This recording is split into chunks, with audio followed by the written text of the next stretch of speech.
Qui aurait cru pouvoir s'extasier devant le 142e jeu de baston Dragon Ball? Et puis Fighter Z nous a collé un Kamehameha à travers la tête.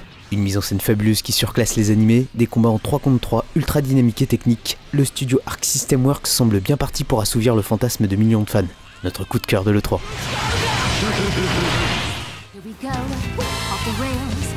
La princesse Peach kidnappée par Bowser, on a déjà vu le film des millions de fois. Oui mais là, il veut l'épouser, un truc de ouf. Mario est plus remonté que jamais avec une ribambelle de nouveaux costumes à revêtir et un gameplay novateur, la champimorphose, qui permet de prendre le contrôle des objets et des ennemis en leur lançant son couvre-chef. On a hâte.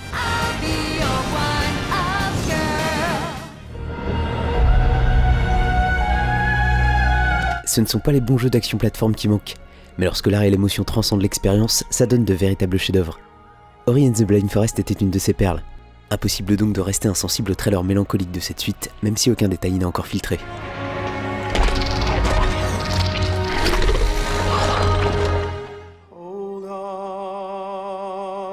Dans le futur, les androïdes vivent au milieu des hommes, et ils se posent de sérieuses questions sur leur place dans la société.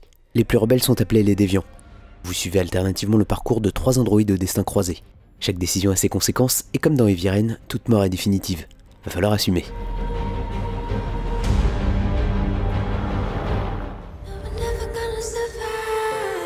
Vous avez aimé les batailles navales dans Assassin's Creed? Skull and Bones reprend ce gameplay et vous propose de devenir un capitaine pirate.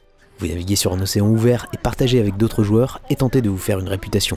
Vous pouvez vous la jouer solo, vous allier avec d'autres capitaines pour attaquer des convois et éventuellement les trahir.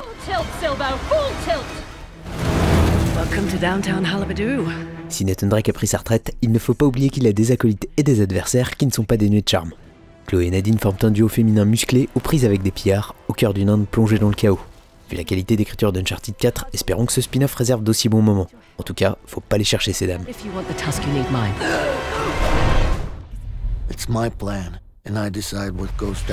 Si comme nous vous avez versé votre petite larme à la fin de Brothers A Tale of Two Sons, le prochain jeu de ses créateurs va vous intéresser.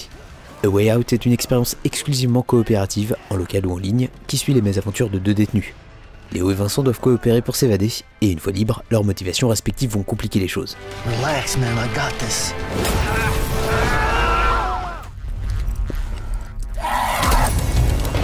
Annonce surprise de la conférence Microsoft, Metro Exodus a fait forte impression.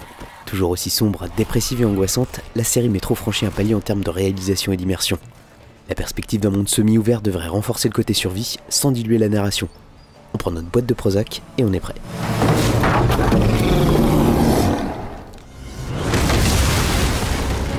Hey, big guy. Ce n'est pas un hasard si Sony a clôturé sa conférence avec Spider-Man.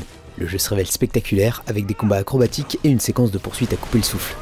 D'autres informations confortent cette bonne impression, comme la promesse d'un vaste Manhattan à explorer librement, un système d'amélioration d'aptitude ou un focus sur la vie civile de Peter Parker.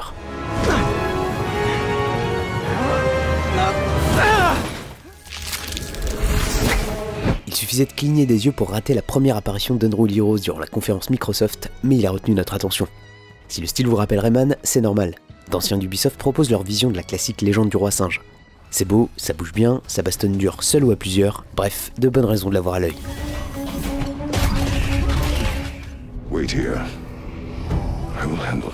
En se faisant pousser la barbe et un fils, Kratos a ravivé notre intérêt. La série God of War s'est trouvé une nouvelle identité. Rassurez-vous, on charcute toujours de la bestiole mythologique, mais garantie d'origine nordique cette fois.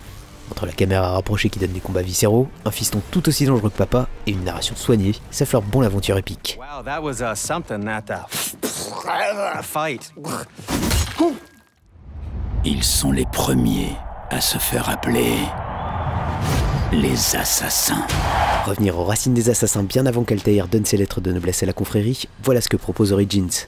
Vous prenez le contrôle de Bayek, le dernier des Medjay. Comprenez par là les shérifs de l'Égypte ancienne.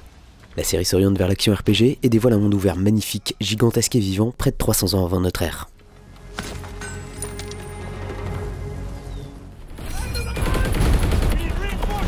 Retour aux sources pour le célèbre FPS d'Activision avec la Seconde Guerre mondiale. La campagne principale se focalise sur le front de l'Ouest et vous incarnez un soldat de la première division d'infanterie américaine.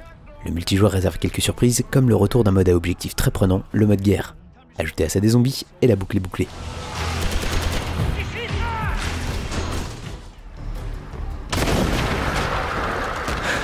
On frôle l'overdose de zombies, mais on fera une exception pour Days Gone. Déjà, parce que ces énormes hordes de zombies sprinters rappellent l'impressionnant World War Z. Ensuite, parce qu'il s'agit d'un monde ouvert dynamique, avec des événements aléatoires et des variations météo qui affectent les humains comme les morts vivants. Enfin, parce qu'on aime énerver les ours zombies.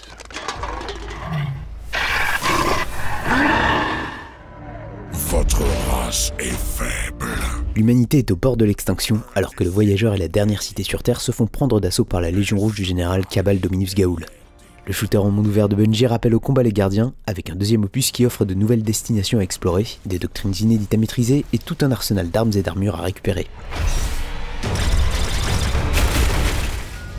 I'm not here for glory. I'm here for the mountain. Après son aventure grandiose, Aloy reprend du service et part pour les montagnes du Nord, où une nouvelle menace pointe le bout de son nez. Vous voyez le volcan qui fume là-bas? C'est pas très clair. Avec une nouvelle zone et des machines inédites à découvrir, nous trépignons d'impatience à l'idée de repartir à l'aventure dans ce sublime univers.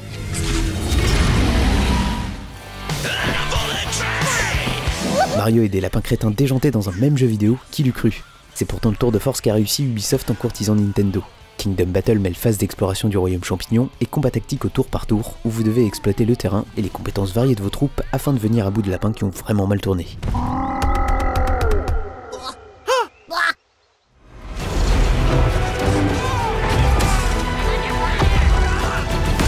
Dans une galaxie lointaine, très lointaine, les combats font rage à travers toutes les époques de la saga Star Wars. Battlefront 2 propose son lot d'environnements bien connus des fans et vous allez pouvoir également prendre part à une campagne solo inédite. Cerise sur l'étoile noire, tous les contenus additionnels à venir seront gratuits.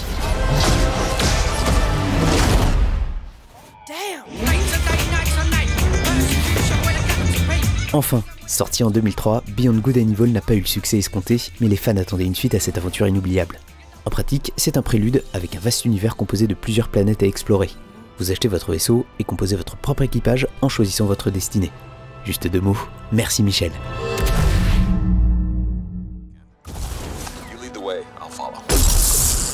BioWare Edmonton, le studio historique qui a signé nombre de hits, nous a captivés avec Anthem. Ce jeu multijoueur futuriste propose une action à la 3e personne dans un vaste monde ouvert qui regorge de dangers. Avec votre armure assistée équipée de propulseurs, vous n'avez aucune limite. L'aventure vous tend les bras dans les airs, sur terre et même sous l'eau. Le jeu du salon. Hang in there. Almost there.